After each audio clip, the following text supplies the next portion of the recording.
चलो भाई, N AC circuit containing capacitance only. आज इस पर चर्चा करेंगे। एक ऐसा एसी सर्किट जिसमें केवल और केवल क्या लगा हुआ है, कैपेसिटर। करेक्ट है, इसकी बात होगी आज। तो पिछली क्लास में हम लोगों ने बात करी थी एक ऐसे एसी सर्किट की जिसमें केवल और केवल क्या लगा हुआ था, इंडक्टर। क्या लगा हुआ था? तो उसमें करंट लीड कर रहा था, लैग कर रहा था?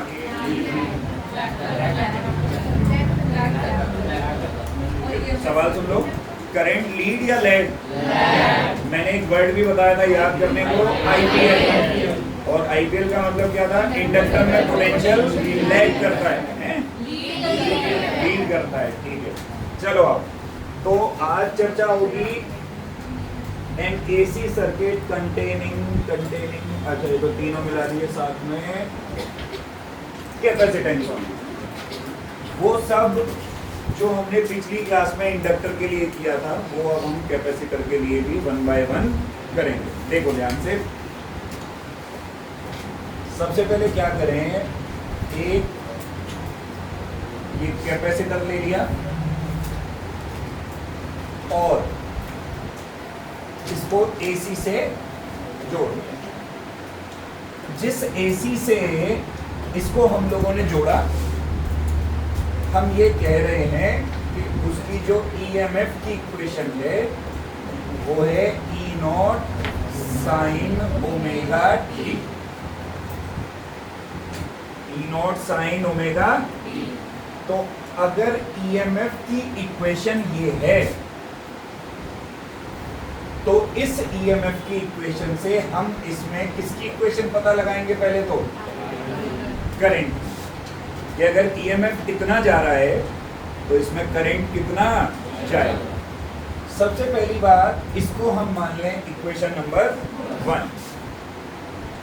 अच्छा, कैपेसिटर के लिए इलेक्ट्रोस्टैटिक्स में हमने बहुत अच्छे से पढ़ा है और कैपेसिटर के लिए हम ये कह सकते हैं कि Q बराबर क्या होता है? ये एक ऐसा फॉर्मूला है जो सबकी जुबान पे रट ही जाता है। Q बराबर क्या होता है? तो अगर हम यहाँ से V निकालें तो V बराबर क्या आ जाएगा? Q/C। V बराबर क्या आ जाएगा?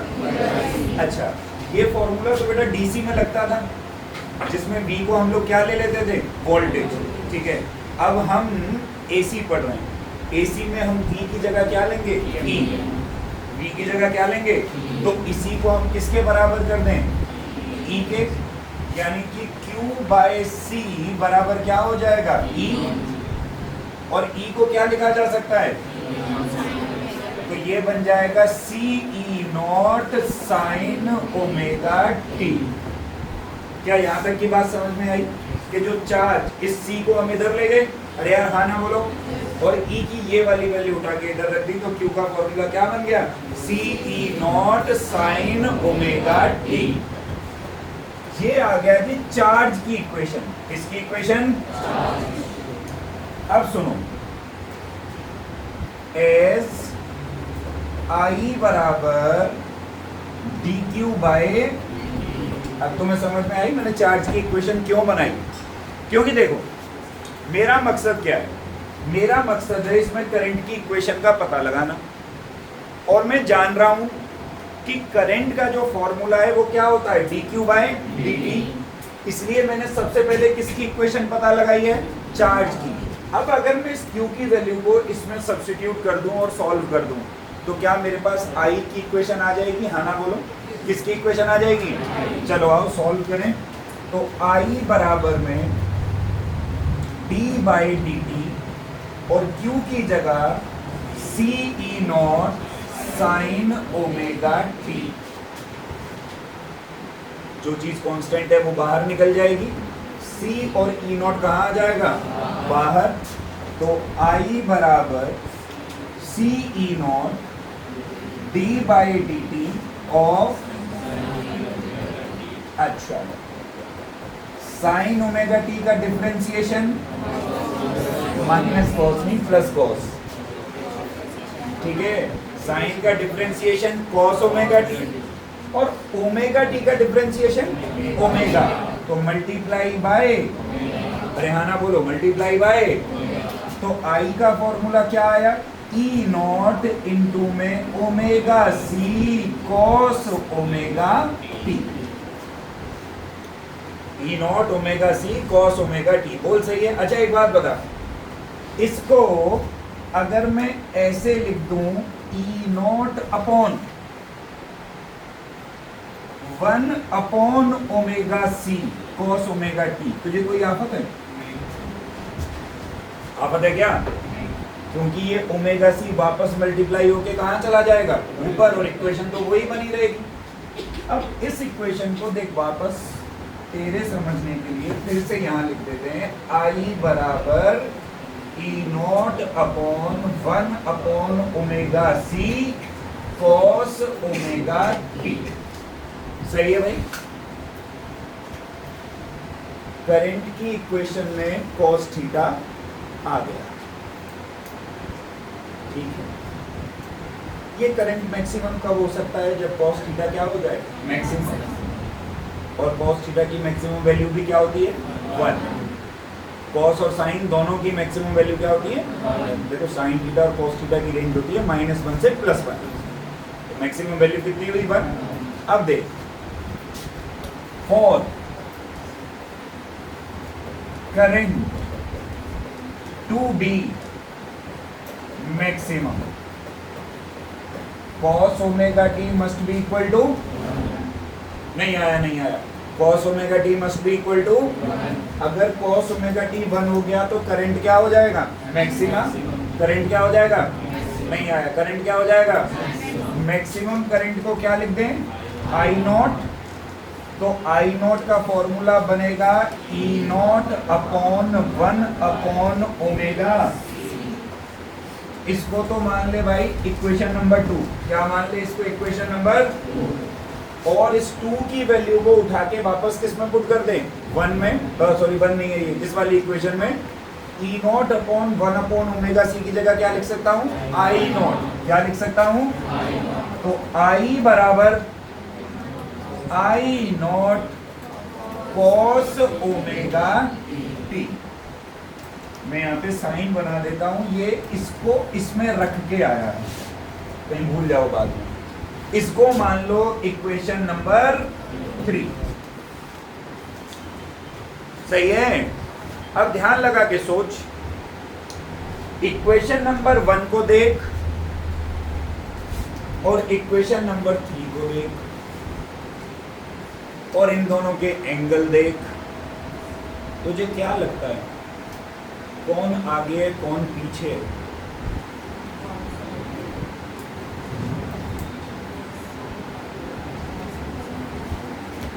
कौन आगे कौन पीछे,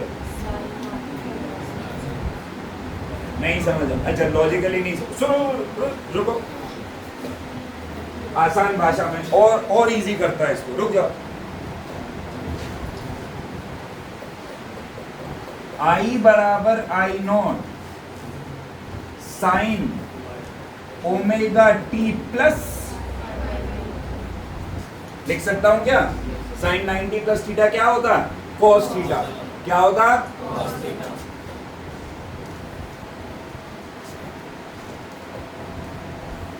अब कंपेयर कर पहले और तीसरे के एंगल को, अब कंपेयर कर, कौन आगे, कितने डिग्री से, बात समझ में आई। तो कैपेसिटर में करंट लीड करेगा π/2। अभी हो सकता है कुछ चिलगोजों के दिमाग में एक बात चल रही होगी, मैं तुम्हारे दिमाग को पढ़ सकता हूं कि बुड्ढा पागल बना रहा, 90 प्लस थीटा क्यों लिखा, 90 माइनस थीटा क्यों नहीं लिखा, क्योंकि साइन 90 माइनस थीटा भी क्या होता, वो क्यों नहीं लिखा, वो क्यों नहीं लिखा। अगर तू वो भी लिख ले तभी भी करंट ही आगे रहेगा, उसके लिए तुझे फेज पढ़ना पड़ेगा जो शायद तुझे नहीं आता है। इसलिए तेरी बात को आसानी से रखने के लिए मैंने इसको प्लस कर दिया, वरना तो यहां देख लेना एक अधेड़े, आई की इक्वेशन कॉस थीटा की है, और ईएमएफ की इक्वेशन ग्राफ पे जब बनाएगा, देखियो साइन की इक्वेशन तो यहां से बनेगी ना, और कॉस की कहां से बनेगी? तो करंट आगे नहीं हुआ। मेरे को पिछली क्लास में सिखाया था कि कॉस की इक्वेशन 1 से बनती है, मैक्सिमा से शुरू होती है। कहां से शुरू होती है? और साइन की कहां से शुरू होती है? 0 से। तो ईएमएफ की इक्वेशन तो 0 से शुरू हुई, और करंट की इक्वेशन कहां से शुरू हो रही है? मैक्सिमम से। अरे हाँ ना बोल। तो कौन आगे हुआ? करंट आगे हुआ। कौन आगे हुआ? मुझे लगा नहीं तुम्हें आया। बात समझ में आई ना? तो देख, अभी तो जरा इसको हटा लूं मैं, इसको भी बनवाऊंगा आगे, लेकिन पहले on comparing equation 1 and 3, I leads EMF by a phase angle of I lead कर रहा है। करंट क्या कर रहा है? लीड कर रहा है। कितने डिग्री से? पाई बाई 90 डिग्री से। बोल क्लियर है? साथ के साथ इस इक्वेशन को ओम्स लॉ से भी कंपेयर कर लें। इक्वेशन नंबर 2 को अगले पेज में करेंगे। On comparing equation 2 with Ohm's law. कौन सा लॉ? इक्वेशन 2 क्या आई थी अभी अभी बता? बराबर E0 upon 1 upon omega C. Ohm's law क्या आएगा? I बराबर V बाई R। यही आएगा भाई। I की जगह E0 बोल, ठीक है। V की जगह E0 बोल, ठीक है। R की जगह देखिए मेरे भाई, R की जगह 1 बाय, यानी कि कैपेसिटर की रेजिस्टेंस क्या है? 1 बाय ओमेगा सी। इंडक्टर की क्या आई थी? क्या आई थी इंडक्टर की? एज नहीं पलटना होता दीदी। इंडक्टर की क्या आई थी? Omega L. इसकी क्या आ रही है? 1 बाय ओमेगा सी। हम ये कह सकते हैं कि therefore resistance of capacitor is 1 by. अच्छा अब याद कर, हमने जो इंडक्टर की रेजिस्टेंस आई थी भाई, उसको भी एक नाम दिया था। हमने बोला था भाई रेजिस्टेंस तो रजिस्टर की होती है, उसको क्या नाम दिया था? Inductive reactance. क्या नाम दिया था? इंडक्टिव। इसको भी एक नया नाम देंगे, इसे बोला जाता है बेटा x के नीचे c, formula 1 by omega C बराबर 1 बाय 2 पाई, और इसे बोला जाता है कैपेसिटिव रिएक्टेंस। क्या बोला जाता है इसको? Capacitive reactance. कौन सी रिएक्टेंस भाई? Capacitive reactance. अच्छा इसकी एसआई यूनिट क्या आएगी बोल? एसआई यूनिट ऑफ एक्ससी इज, अरे ओम ही तो आएगी बजारो, है तो रेजिस्टेंस ही ना। अरे नाम ही तो अलग कर दिया, थी तो वो भी रेजिस्टेंस और ये भी क्या है? अब पता है इस रेजिस्टेंस को पढ़ने से एक नई बात पता चली, और वो नई बात क्या है? एक क्वेश्चन के फॉर्म में लिखता हूं, तुम्हें भी समझ में आ जाएगा। Why does a capacitor blocks DC? एक कैपेसिटर डायरेक्ट करंट को ब्लॉक क्यों कर देता? यहां से जवाब मिलेगा। आओ ढूंढे जवाब। फिर कुछ बातों पे भी तुम्हारे को ध्यान केंद्रित करवाएंगे। हम जानते हैं कि डायरेक्ट करंट अगर होगा तो फ्रीक्वेंसी क्या होगी? ये हमने पिछली क्लास में भी पढ़ा कि डायरेक्ट करंट अगर होगा तो फ्रीक्वेंसी क्या होगी? अगर फ्रीक्वेंसी 0 होगी तो XC के फॉर्मूले में वैल्यू पुट कर 1/0 तो क्या हो गया? अगर कैपेसिटर के लिए ओम्स लॉ लगाऊं जो कि होता है V बराबर I R, R की जगह कैपेसिटर की रेजिस्टेंस XC है, तो I बराबर V बाय बराबर 0। करंट हमेशा क्या होता है? 0। करंट हमेशा क्या होता है? इसका मतलब ये हुआ कि कैपेसिटर डीसी को अपने अंदर से कभी भी पास होने नहीं। अब ध्यान से सुनो, मैंने तुम्हें इलेक्ट्रोस्टैटिक्स में कैपेसिटर के दुनिया भर के सवाल करवाए, क्या किसी सवाल में करंट निकलवाया था या चार्ज निकलवाया था हर क्वेश्चन में? क्या मैंने जितने भी डायग्राम बनाए उनमें से किसी भी डायग्राम में मैंने करंट की डायरेक्शन ड्रॉ की थी क्या? नहीं। क्यों नहीं की? क्योंकि आई हमेशा क्या होता है? अब तक तुम जो कैपेसिटर पढ़ रहे थे उसको तुम बैटरी के साथ जोड़ रहे थे। किसके साथ जोड़ रहे थे? बैटरी के साथ कैपेसिटर करंट नहीं बना सकता। वो बैटरी की तरह खुद बिहेव करना शुरू कर देगा। कैपेसिटर चार्ज होने के बाद खुद बैटरी की तरह बिहेव करता है, लेकिन आर पार करंट को अपने में से जाने नहीं देता। मैं नहीं बोल रहा, मैंने पूरी रामायण सॉल्व करी है, तेरे सामने उसका एग्जांपल है। यानी कि कैपेसिटर भी एसी और डीसी में सेम काम करता है कि अलग अलग? डीसी को अपने में से पास नहीं होने देगा और सिर्फ किसको पास होने देगा? एसी। कैपेसिटर में से अगर कोई चीज पास हो सकती है तो वो केवल और केवल क्या है? एसी। अगर मान ले अपन ग्राफ बनाए, इस ग्राफ पे सवाल आ रखे पेपर में, अगर मान ले अपन ग्राफ बनाए एक्सी और फ्रीक्वेंसी के बीच, तो ग्राफ क्या आएगा? इनवर्स। क्योंकि देख लेना, इनवर्स प्रोपोर्शनल है, इनवर्सली डिपेंड कर रहा है किस पे? फ्रीक्वेंसी। बात समझ आई? फेजर डायग्राम, पहले तो तू ग्राफ ही देख ले, तुझे समझ में आ जाना चाहिए। ये देख, बाद में नीचे करते आ जा। देखो, लाल वाला ग्राफ ईएमएफ का है, ये प्योरली एक साइन कर्व है।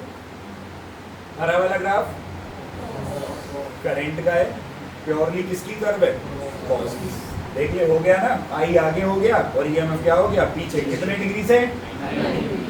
फेजर देख ले। अब पिछले फेजर में और इस फेजर में अंतर नजर आ रहा है? मैं अंतर बताता हूँ। पिछले फेजर में ये करंट कम वक्त यहाँ था, पीछे था 90 डिग्री। अब की बारी करंट को कहाँ कर दिया? अगर ध्यान से देख, ये वाला एंगल देख, जब ब्लैक कलर, ये वाला एंगल ओमेगा टी है और ये वाला एंगल पाई बाय, तो इस करंट का टोटल एंगल क्या बन गया? ओमेगा टी प्लस, कोई तो आएगी इक्वेशन में, omega t plus pi by 2। तो तेरे को बस इसमें ये लिखना है कि ये ईएमएफ है, ये लिखना है कि ये करंट है, और ये बस ये बनाना है कि कुछ लिखने की जरूरत नहीं। समझ में आ गया? अरे हाँ ना बोल यार, शुरू कर दे बेटा उतारना। Containing resistance only. देखो, पहले पढ़ा इंडक्टर, फिर पढ़ा अब N AC circuit containing resistance only. तो देखो, ये बहुत इजी है। इधर देखो, ये बहुत आसान है। एक ऐसा एसी सर्किट ले लो जिसमें केवल और केवल क्या लगाओ? रेजिस्टर को लगा दो इसके साथ, ठीक है। अब देखो जरा, उतारना नहीं, इधर समझो। स्टार्टिंग इक्वेशन क्या ले लें? E बराबर ई नॉट, और इस इक्वेशन से हम इसमें करंट की इक्वेशन पता लगाने की क्या करेंगे? कोशिश। तो बिल्कुल करते हैं, अभी पता लगा देते हैं। पहली बात तो इसको हम मान लें इक्वेशन नंबर, डिवाइडिंग इसी इक्वेशन को बोथ साइड्स बाय आर, इसी इक्वेशन को दोनों साइड रेजिस्टेंस से डिवाइड कर दें। तो देखियो, E बाय आर बराबर साइन ओमेगा टी। ये कौन सा लॉ बन गया? E by R I, E not by R ओहो साइन ओमेगा। ये तो आ गई इक्वेशन नंबर 2। और ऐसा क्यों लिख पाए? ऐसा इसीलिए लिख पाए क्योंकि आई नॉट बराबर क्या होता है? ये तो हम जानते हैं। इसको मान लें हम क्या? Equation number 3। चल भाई, चिल को देख, कंपेयर कर पहली इक्वेशन दूसरी इक्वेशन, एंगल देख दोनों के। एंगल क्या है? सेम हो गया। रजिस्टर में ना कोई आगे ना कोई, रजिस्टर एक ही परंपरा पे चलता है। रजिस्टर कहता है हम साथ साथ हैं। एक पिक्चर आई थी उसमें, बहुत बढ़िया फिल्म थी, ये पारिवारिक फिल्म थी, हम साथ साथ हैं। रजिस्टर कहता है हम ना कोई आगे ना कोई पीछे। तो हम कहेंगे ऑन कंपेयरिंग पहला एंड दूसरा, we can say that I and E are in phase with each other। दोनों हाथ में हाथ डाल के चल रहे हैं, ठीक है, both are in phase with each other। अगर हम कंपेयर करें ऑन कंपेयरिंग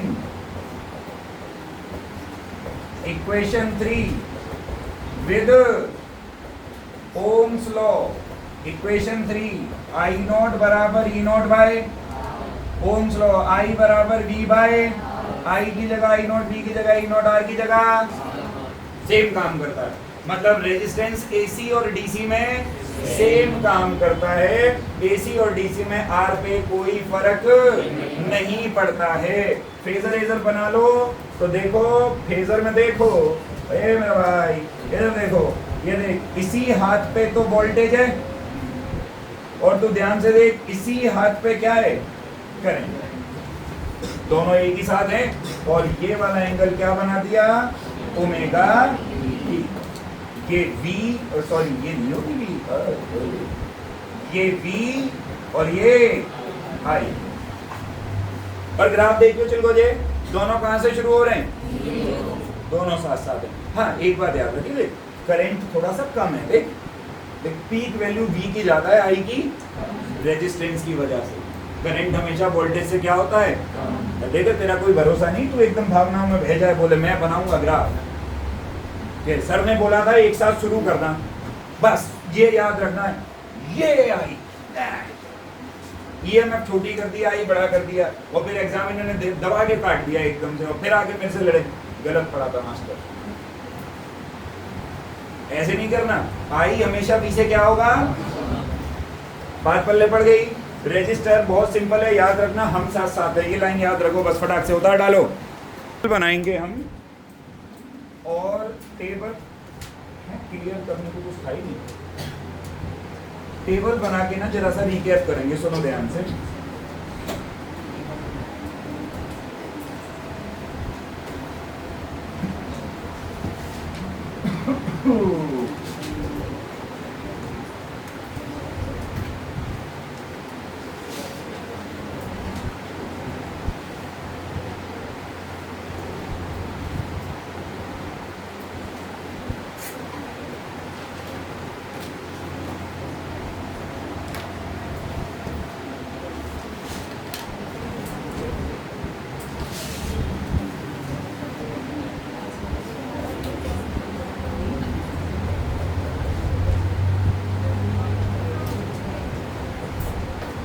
बेटा बात नहीं,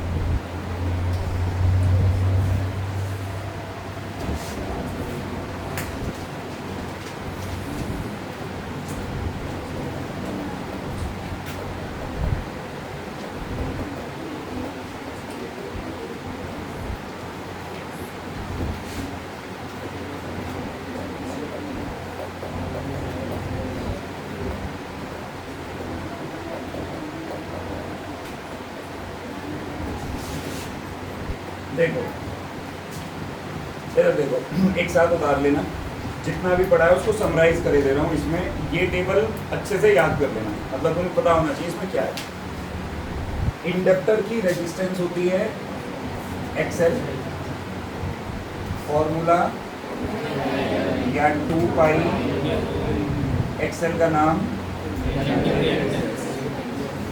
इंडक्टिव सही है।